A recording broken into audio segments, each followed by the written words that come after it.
Subscribe to our channel by clicking the subscribe button. Click the bell button and enjoy the latest uploads from our channel. Question number 8. List the events that reduces the biological oxygen demand of primary effluent during sewage treatment. क्या होता है?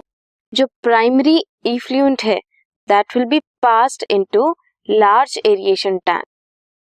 Primary effluent को aeration tank में डालते हैं. That हम क्या करेंगे?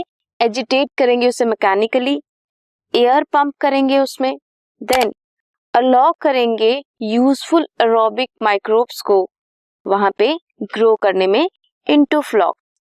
ये जो माइक्रोब्स हैं they will consume major part of the organic matter जो भी इफ्लुएंट में है वाइल ग्रोइंग. अब ये ज्यादा यूज करेंगे इफ्लुएंट का ऑर्गेनिक मैटर. ये क्या करेगा? रिड्यूस करेगा बायोलॉजिकल ऑक्सीजन डिमांड को of the effluent. This was question number